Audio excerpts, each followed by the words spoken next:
I'm State Representative Ross Hunter, and I'm proud to represent the 48th Legislative District, which is Bellevue, Redmond, Kirkland, and the Points communities, Medina, Hunts Point, Yarrow Point, Clyde Hill.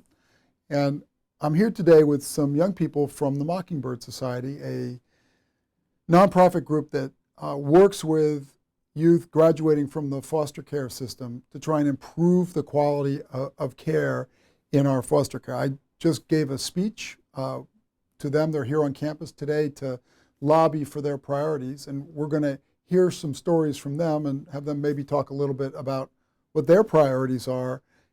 This is a system where we take care of kids who are now all of our children, and it's really our responsibility to do a good job and make sure that they launch successfully, just as we would like our children to launch successfully. This is a really serious investment for us, is to try and make this work well. You guys want to introduce yourselves and tell us a little bit about yourself and the policy ask that you have that you're most interested in? My name is Chris Bauer. I'm from Olympia, and I'm the Region 3 South chapter leader with the Mockingbird Society. I aged out of foster care before extended foster care was implemented. So when I turned 18, I was given a bag with my clothes and told to go make my own way. And I was born and raised in New York. So when we moved out here and I entered the foster care system, I had nobody to fall back on. I had only my sister, and that didn't work out too good. So I ended up turning to the streets and doing what I could to survive. And I've made a couple bad choices in my life. And also dealing with post-traumatic stress disorder and trying to go to college and find a job and a place of my own was really tough. So the reason why I'm so passionate about the extended foster care is I want to make it to where the youth who come into care after me do not have to go through the same thing that I did. I want to show them a proper path and pave the way for their success. And my name is Tiana. I'm from the Tacoma chapter, and I'm the chapter leader as well. And I'm pretty much passionate about all the issues that are kind of going on in Mockingbird right now that are on the legislative agenda for today. But the one I'm most passionate about actually came from Tacoma, which is sibling visits, was actually my chapter's I guess you can call it idea that we brought to the leadership summit. And I'm most passionate about it because I was 15 when I went into foster care. So I'd already lived, majority of my life with my parents. And when I went into there, everything was pretty much taken away from me. I wasn't allowed to see my brothers. I wasn't allowed to see any of my family or anything like that. So I find it really, really important that, just because for whatever reason someone finds, they didn't do good in school, or they didn't do this or they didn't do that they can't see their siblings. I don't think it's fair. Because I know what it feels like to go, all 15 years of your life seeing your siblings, and then waking up one day and you're not allowed to see them anymore.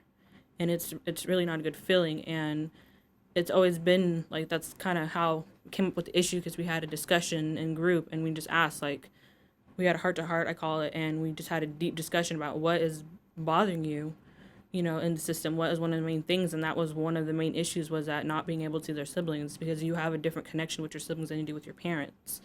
And sometimes when you're having issues, you're more likely to tell your siblings than you are to tell your foster parent or your social worker, and then they can tell them for you.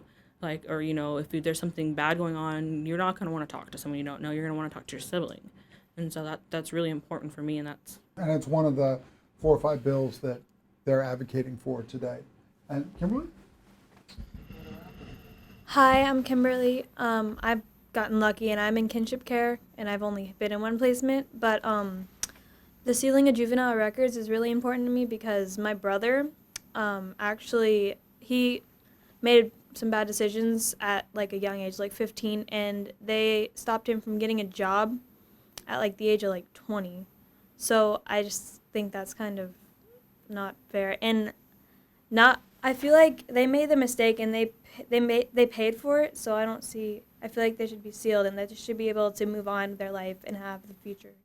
So the bill that we have that deals with sealing juvenile records would make it so that once kids are 21, I think, that their juvenile records would no longer be available.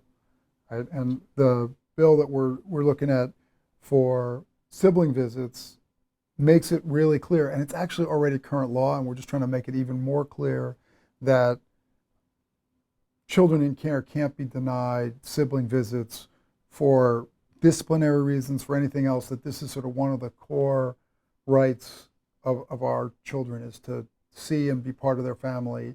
It also, we all know that it helps children develop stable family relationships, which will help them as they launch and graduate from care. And the extended foster care, I have 2 kids, and as I said out in the rotunda, they're both older than 18, and I don't think it'd be pretty if we sort of had them out there with no resources. We sort of, we have this gradual separation from them, and we want to make sure that we can provide you with the stability that you need so that you can go to college, so that you can sort of get a job, that first job that doesn't necessarily pay you enough to live on. So I'm incredibly proud of these young people who are down here advocating to petitioning their government for redress of grievances. It's what America's about, and I'm glad they're here. Thanks for watching.